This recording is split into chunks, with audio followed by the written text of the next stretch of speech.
Welcome, beautiful souls, to the Yatra Sister Podcast. I'm Sharita. And I'm Allison. And today we're going to talk about... We are going to talk about a truth that we don't like to talk about. This is true. This is true. And here's the truth. The truth is, you can't be anything you want to be. You can't. I know. Yeah. We raise kids, and we were raised this way. You can be anything you want to be. You just have to put your mind to it. Mm-hmm. You can do anything you want to do. You just have to put your mind to it. Correct. Sharita, I don't care how much I put my mind to it. I am not going to be a basketball player. Okay. Okay. I don't care if I went out every single solitary day for 9 hours a day. I am not going to be an NFL football player. It's not going to happen. Damn, that's very true. And here's even more truth. I don't care if you sent me for 9 hours a day, 12 hours a day, 23 hours a day to singing school. Oh, shit, no. I am not going to become a country singer. No, ma'am. I want to be. Yeah. Okay. But I'm not going to be. Yeah, that's a no-no for me too.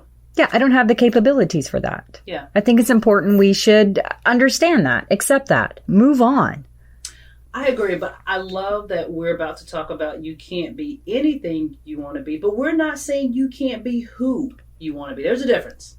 Big difference. I love that you pointed that out. Big difference. I think that's the key right there. You need to be who you're supposed to be instead of saying you can be anything you want to be. The only thing you can be is who you were designed to be. That's it. And that's a great thing. Yeah. Work on that. That takes a lot of work in itself, developing who you're already supposed to be. Girl, yes. So many times I think we are focused on trying to strengthen parts of us.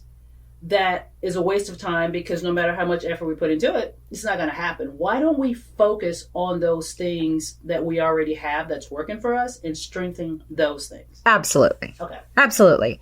And I think that's what we're going to sit here and talk about. You know, a goldfish looks very stupid in a tree, and a lion looks very dumb in the center of an ocean. Both are facts. Yes. Yeah. The lion is meant to be on land.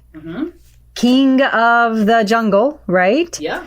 And the goldfish is meant to be in the water. Correct. If you keep saying no goldfish, keep working at it, you too can climb to the top of the tree. Yes. That goldfish eventually is going to feel like a failure every single time. And he's not going to make it back to the water because his world is water and oxygen, not air in the tree. Right. Yeah. Right. Yeah. So I agree. I think we waste a lot of time feeling like failures trying to strengthen a part of us that was never meant to be strengthened, like a goldfish trying to strengthen its skills to climb a tree. Correct. What a waste of time. Big waste of time. Yeah. Yeah. And a waste of a life. A waste of a life, waste of time. So what we're talking about is in the yoga world, it's called Dharma. Dharma means a law, meaning it can't be argued. It's your truth. Correct. And one way that it is used is that you were born with a dharma.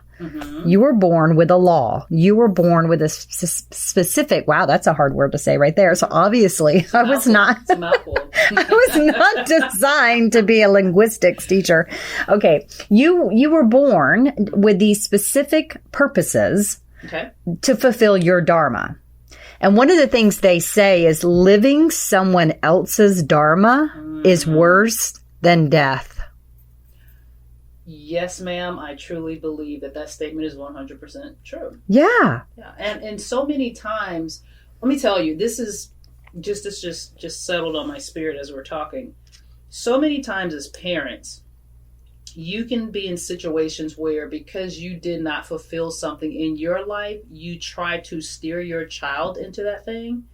And you try to live through them while your child is trying to live and please you.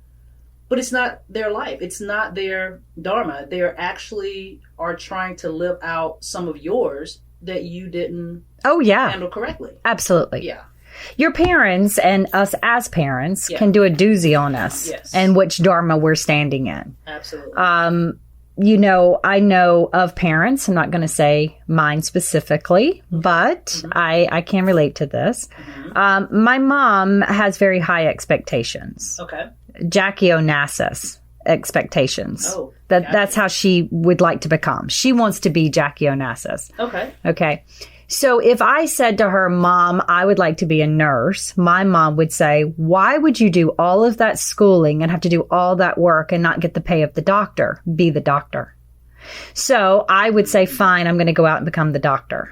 Now, once I'm the doctor and I say, well, Mom, I'm going to be a doctor here in this small city. She'd say, why are you going to do all that work and spend all that time being a doctor? Why don't you go to a big city where people acknowledge you? So then you move. Then you're in the big city. And then you would say, well, Mom, I'm a doctor in the big city. Well, if you're going to be the doctor, you might as well be the chief. Okay. If you're not the chief, why are you wasting all this time and all your education if you're not the chief? So now you become the chief. Well, why are you going to do that if you don't write? You should be someone that's writing the journal articles. So the story ends. Now I am a chief of surgery writing journal articles. Far, far, far from what the call of my purpose was. Wow. Whereas I wanted to be a nurse. I wanted to be on the ground floor, compassionate with the patients, being the touch, being the support. Parents, please take note of what we just talked about. Yes. Because it's so true. Or look at your own life. Are you living out a Dharma that was designed for you? And you're wearing this Dharma and you know it's not right. That part. It's not what you wanted to do. It's not, you're a goldfish in a damn tree. So, okay. So let's talk about this. So if we are living a Dharma, that's not ours. How can we tell? How do we know? Okay. Well, I think what we're talking about here is in the yoga world, but I think when I say the yoga world, that's everybody's world. I'm just using yoga terminology. Okay. Our body has two different elements. One is the prakriti, which is the physical, the concrete. Okay. That would be the muscles, the bones, right? Right. Then inside of underneath that is an energy. It's called purusha. Okay. I call it the sticky part of life. I think we've talked about this before, but the easiest way to understand this is if in this room right now, Sharita, I brought in a live dog and a dead dog. They look the same, but you know there's something significantly different between the two. Got you. What is it? Yes. Even though the outside appearance between the dead dog and the live dog looks the same, one has got sparkle, one doesn't. Correct. So that sparkle, that energy is what we're talking about. Okay. That energy is called your subtle body. Okay. That is your constitution. That's your disposition inside of you that makes you unique to you. Yes. Okay? Okay. That can actually be measured. Funny enough, you can take a test in this world, which is a sister to yoga, and it's called Ayurvedic. Okay. Oldest time. This is back when we used to say medicine was like herbs and sages and rishis and, the alchemists. That's how old Ayurvedic is. Wow. Yeah. Okay. And what they have developed over the years is this phenomenal personality test, I guess you could say. I wouldn't say personality. That's so silly. I can't even believe I just said that. It's more than that. It's your constitution. It's your disposition of the elements of the earth, elements of the universe that came together that designed you. Ah, that's so powerful. It's very powerful. Yeah. And each one of us have a different combination. Okay. So the elements that are the ones discussed the most is going to be fire, air, and earth. Yes. Okay? Some of us are more air. Some of us are all air. Okay. Okay. I know someone that's all air.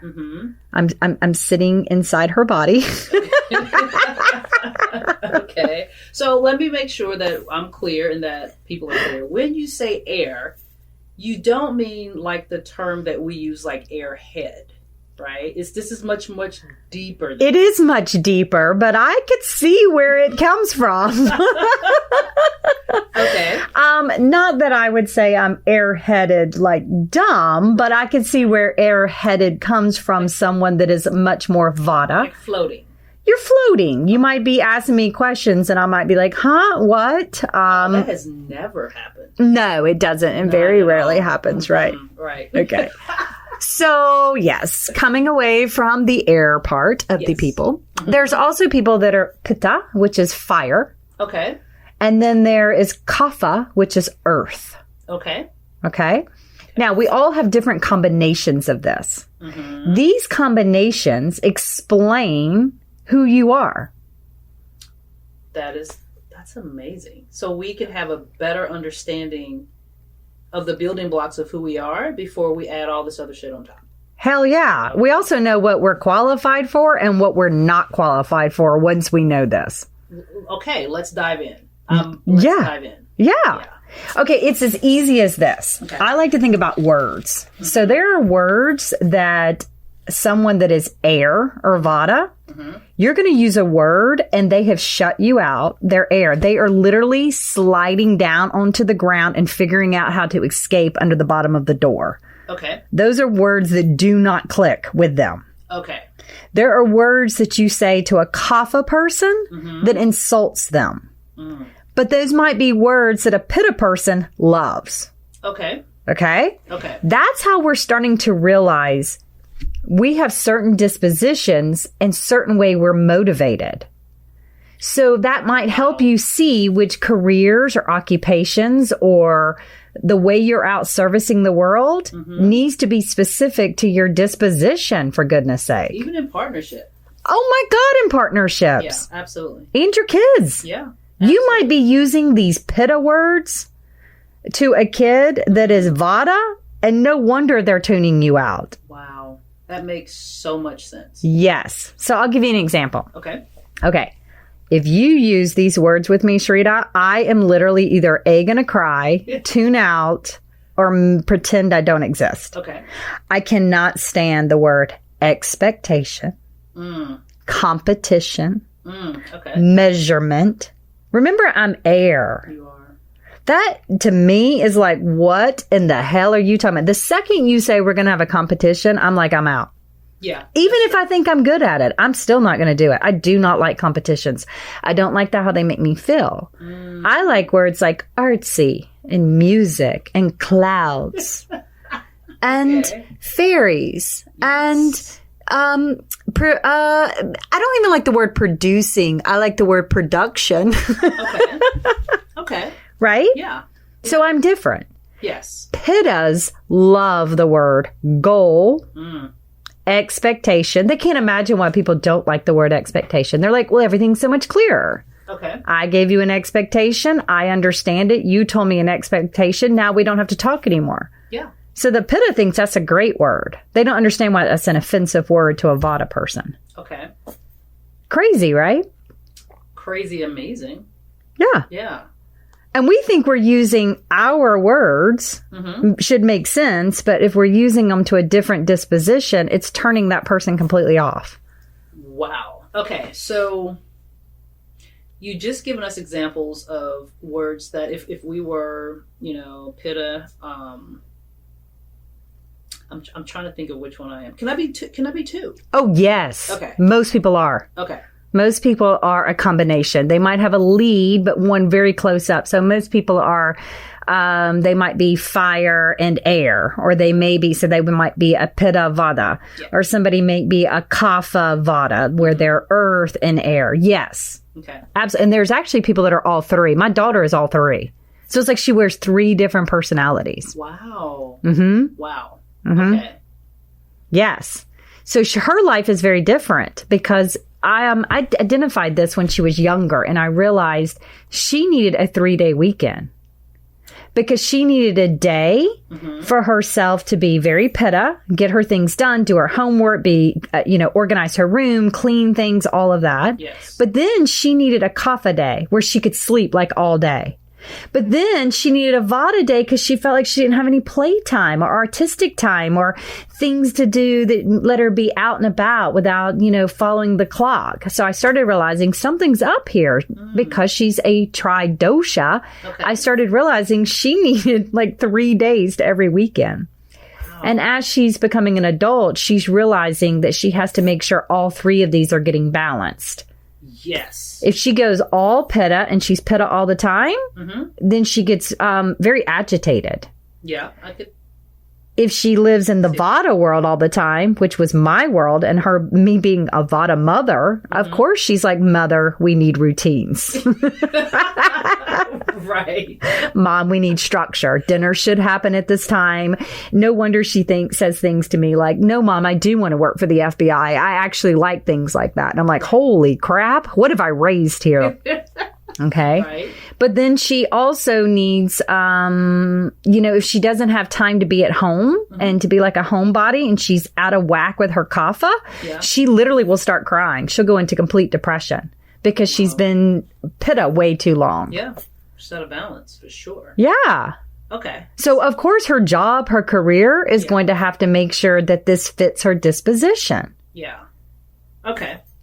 That makes a lot of sense to me. 100%, because I'm not all three. Yeah. But I definitely think I'm Vata Pitta.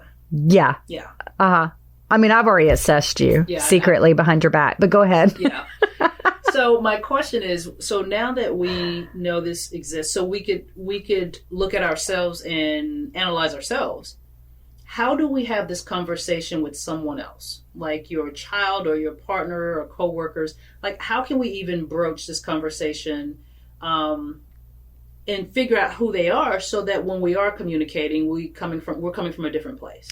Oh, yeah. I mean, well, they're all over the internet. I hate to promote just Google it. Like, you say, I don't know, do I have appendicitis? Google it. It should tell you.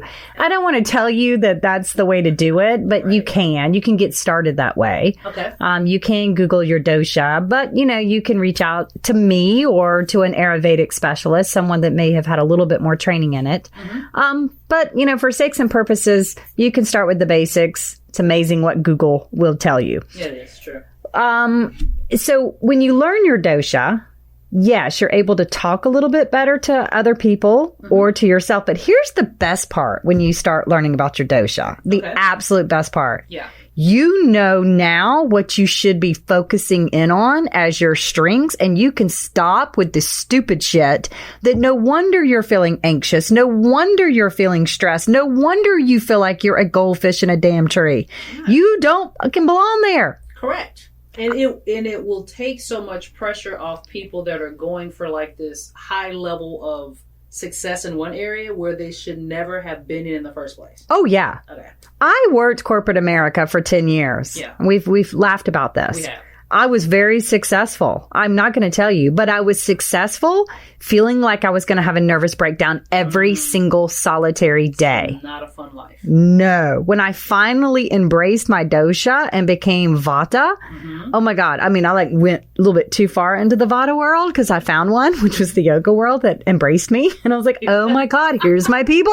Yes. Who knew my people are here? Yes. Now I'm kind of swinging a little bit more in balance, but the idea, if you said to me right now, Shrita, I have to go back into the corporate world. Yeah. I mean, I feel scared. I feel like, your face. I mean, will I have to wear shoes? And will I have to use big words? Yeah. And will I have to act a certain way? Most of my meetings that I'm having is on the floor or on a futon with, not really even bathe. Yeah. But that's because I'm Vata and I know this. Yeah. But this lifestyle is not for everyone. Correct. There are people that would feel like they're going insane having to spend Vata time with me all day long. Yeah. Okay. They would feel very unproductive. These would be words they would use. We're unproductive. This is lazy.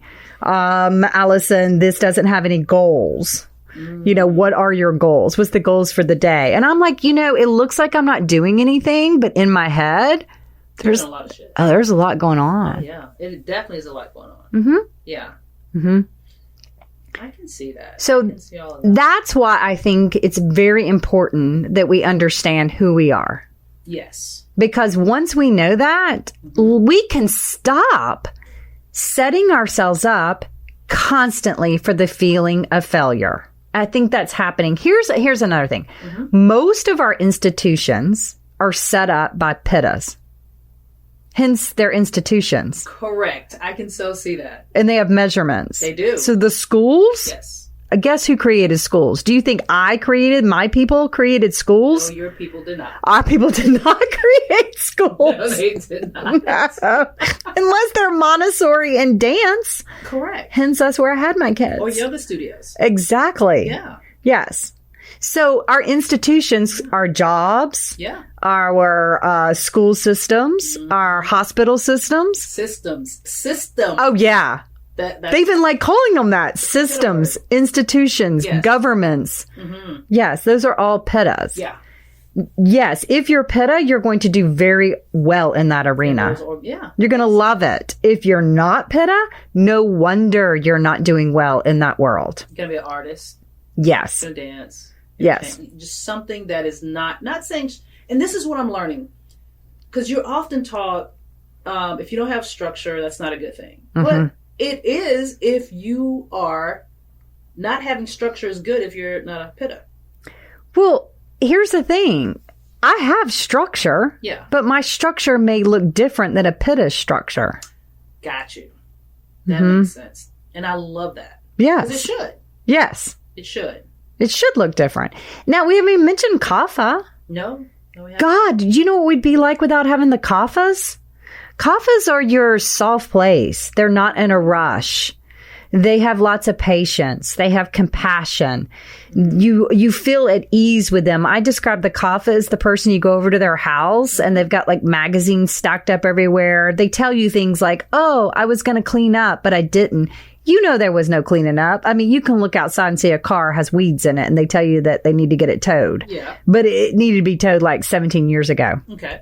They have cats, they've got quilts.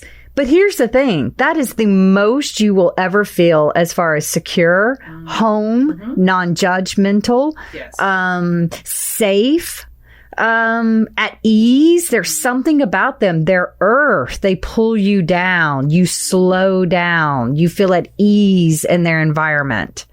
We have to be careful that we're not calling these individuals non-productive or lazy or all of these terms that the institutions have created that make the kapha feel like they're not serving purpose to the world. Without them, we would go insane without them. We need all three. You have to have all three. Yes. That's the perfect world. Yeah, absolutely. Yes. That's the balanced world. That is the balanced world.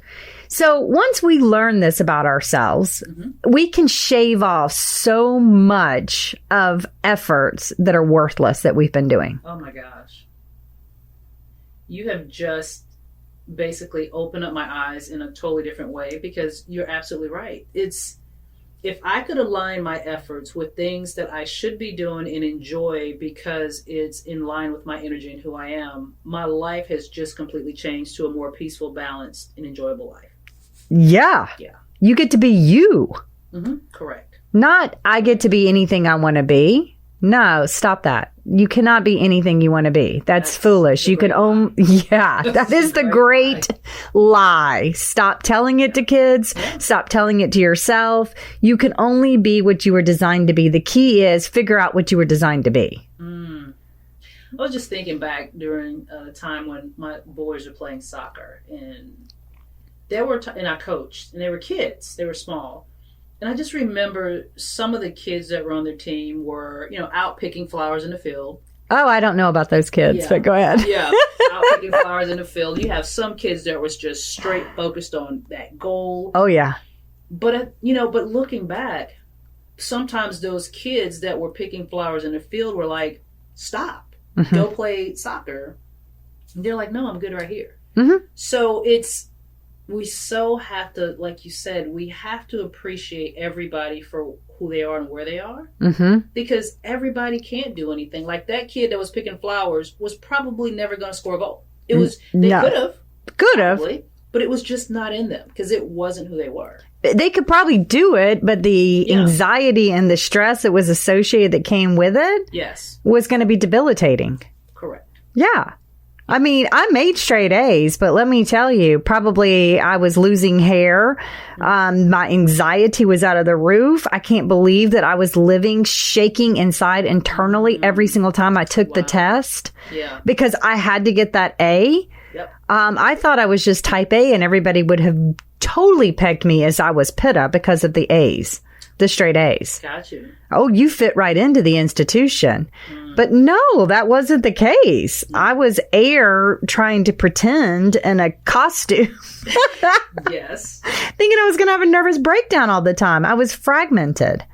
Yeah, we have to be who we're supposed to be. That's where we're going to shine. Yes. And that goes back to the energies that we carry in ourselves. Every day you experience these energies. They could be very rajastic, feeling anxious. Yes. All the way to agitated and angry. Or your energies may be very, very dull, all the way down to almost depression. Or you just kind of have a steady energy. Yes. Those change all the time anyways, by the way. If you have your disposition and you don't know what your disposition is, and then these daily changes are happening, you can get out of whack really fast. Very fast. Yeah. So, and I honestly think a lot of us walk around out of whack. And sometimes we know how to sometimes we can find some balance back. But if we're not conscious and aware of these things that we're talking about, it's very hard to know when you're out of balance and, more importantly, how to get back into it. Oh, God, yes. Yeah. Well, because it's scary. I mean, number one, you may not even have ever been exposed to what we're talking about here. True. You have never heard of Ayurvedic. You've never heard of dosha. You've never heard of subtle body. You've only taken these, guess what? The personality tests that the Pitta Institute's created. And Cosmo magazine. Just take those personal tests. Yeah. So maybe you've done those and they somewhat spoke to you, but not really. This is bigger. This is like who you are in the interior of your fiber. I mean, this is like the combination that created you. There is no arguing with this. This is who you are. Yes. It also can explain why some of the things that happened to you in your life affected you differently than maybe it did your sibling. Oh my gosh. Yes. 100%. Yes. So something may have driven one sibling, but actually created trauma to the other sibling. So if you had a parent that said, oh no, get up and let's do push-ups every day and run to the top of the mountain and you're awesome. A Pitta kid thought that was the greatest thing in the world. Oh, absolutely. A Vata kid, that's abuse. Yeah. That was abuse. Yeah. So we may have even different memories depending on which parent matched our disposition. It's pretty amazing. So then we can go in and start studying our chakra systems. Yes. And we can realize for every 7 years of our life, if that disposition, and you go, okay, well, my disposition is kapha, and my parents made me become an athlete. Well, no wonder I felt like a failure my first 7 years. And then again, from 7 to 14, I never fit into my peers because I was a little fluffy. You know, I was a little more cozy of a person. No wonder I didn't do very well in gymnastics. Correct. Yeah, I didn't hit the gym. I wasn't like into all of that physical fitness stuff because it just wasn't. No, I wanted to read Harry Potter and curl up with a cat. Yeah. But my parents basically told me I was fluffy, lazy, and non-productive. Wow. My sons are all grown, but I'm so going to have a conversation with them all after this podcast because, you know, and I can't wait to hear what they have to say because, I mean, yes, all three are athletic, but they all are three totally different humans now that they're adults and I've seen them go in these different directions. So it makes sense now because I think they're living more of their dosha than they did when they were with me. Oh, yeah. Yeah. Oh my gosh, we can misread our kids. Here I'm sitting here sound like I've got all the wisdom in the world. And I would have told you and sworn that my daughter was sweet, sensitive, bow in her hair, cutesy pie, because I mean, I had a daughter and I thought she was very sweet. Yeah. You know, it kind of shocked me when she started getting 16, 17 and she's like, no, I want to go out and learn how to shoot a gun. And I want to be with the FBI. I'm like, whoa, what, awesome. Where are we going with this? Right? Totally awesome. Yes. 100%, yeah. So, I mean, it is interesting. The older we get, the more we step into our dosha. So I think what we've covered in this little moment together. Yes. Is that everybody that just listened to this podcast, there is some questions. It should be. Oh, yeah. You should have some. You should have some damn questions about yourself. You should maybe look at shit that you have constantly been doing and you feel like you're failing. It might be time to stop. Yes. Because you're going to always fail. Yeah, girl. That part right there. Yes. Because if you haven't accomplished that shit in 20, 30, 40, 50 years, it's probably not going to happen. Yeah, you might need to walk away and be like, that is not in my capability or disposition. I need to stop. Correct. And focus on what I'm supposed to be doing. You are a goldfish in a tree. Get the hell out of the damn tree. Out of the tree. It ain't going to happen. It's okay. It doesn't make you a failure. You were never supposed to be a goldfish climbing the tree. Absolutely. Yeah, that's probably the first thing I think you need to do. Okay. I think the second thing you need to do is take a damn dosha test. Yes.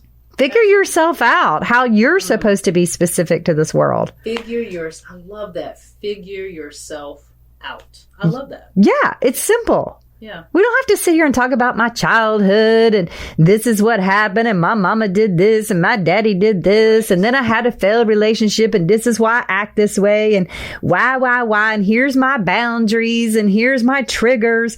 Oh my gosh, that is exhausting. At some point, stop. Yeah. Figure yourself out. No wonder that was a trigger and no wonder you need a damn boundary because this is who you are. So I think for me, you just triggered me by saying boundaries and triggers, and I was like, why? Is that because what Vada on that part? I mean, I don't know. Like I'm just saying. Oh, I know. I think you're Pitta. I'm so joking, but yeah. Pitta doesn't like to talk about boundaries and triggers. Those are not measurement, Sharita. That is the Pitta coming out 100%. Because I'm like, what are you talking about? Yeah. Okay. Yeah, we have to go in that. But I'm glad you mentioned those because I used to often wonder why that would trigger me, and I didn't understand. I'm getting a better understanding now. Yeah. Because everybody else is using the words, and it's huge in society now using those words. But yes. They just never registered to me in that way. No, because those words don't have clear measurements for you. Got you. Yeah. Not at all. No. Okay. So I think in a way that's good. I mean, I agree with you in that sense. At some point, we need to just step into give me some factual information and let me go with that. Yeah. I need to have a complete truth that I don't have to argue with. Here's my information. Here's my piece of paper. This is going to help me love myself more, accept myself more, and feel where I say at home with myself. Absolutely. Yeah. Stop trying to fit in and find places you belong. Oh my gosh. Huge. Stop trying to fit in and find the places where you belong. Because they're there. Yes. And there are a lot of places where we belong, but you're absolutely right. We're trying to find those little wedges or areas that we just can slide in and fit in, but we're not supposed to be there in the first place. No. Yeah. No. If you're a skunk, you do not go to a cat party. It's true. You may look like one. Right. But it's not your people. It's not your people. Yeah. Yeah. You don't need to be the skunk at the lawn party. Yeah. No, the cats are not going to welcome you. And then you're going to feel like you have no friends. Absolutely. And it might be that you're just a skunk at a cat party. Yeah. And for those people out there who I've talked to that say they don't have friends, now I'm thinking differently. Like it may not be that you don't have friends or not capable. You just might be in the wrong place. Correct. Yeah. I don't like to go to football games. I already told you that. I go for my husband because he loves it. But that is a gathering of like a whole stadium of Pitta people. Yeah, but my husband probably says, I don't like to go to a yoga festival. That is a whole thing of hippie Vada people. I mean, it's true. It's okay. They're both fun. Okay, so yes. Now that my head is like spinning in such a good way, and I can't wait to continue this conversation with other people. Yeah. So what I would love for us to do is you mentioned the chakras. Yes, I think we should do that. Have enough time to do them today. No. But man, I'm so interested to dive in. Yeah, because that's the next layer of what I'm talking about. This piece that I'm talking about, that's that sticky piece to the live dog. This is what makes us. This is our sparkle. This is our brilliance. This is our life part of who we are. And when we understand the life part, the sticky, the sparkle part, that's our dispositions, what we just talked about. Yeah. And then we can talk about our chakras. How they're spinning. Are they spinning too fast? Are they spinning too slow? And how they even move inside of us. What do they hold? Yes. This is the part to understanding who we are, what we're meant to do, who we're meant to be, and how we can actually travel this journey a little bit easier if we're the goldfish in the water instead of the goldfish in the tree. And with that's not just an amen, that's a mic drop. Like, I just dropped a mic on that last statement because it's so true. It is. Absolutely right. Absolutely right. All right. I'm ready for us to write our workbook on this. I think everybody needs a little workbook on this. Absolutely. It's being done. Yeah, we are. We're writing one. Absolutely. As we just said it, we put it out in the world. Now we have to do it. We do. And I also believe when you put it out in the universe answers and listens and returns. Absolutely. Look at you doing a little Vada talk there, my pitta girlfriend. Well, with that, Sharita, I'm going to say... Yes. Amen. Amen. Amen. See you later. Have a good one.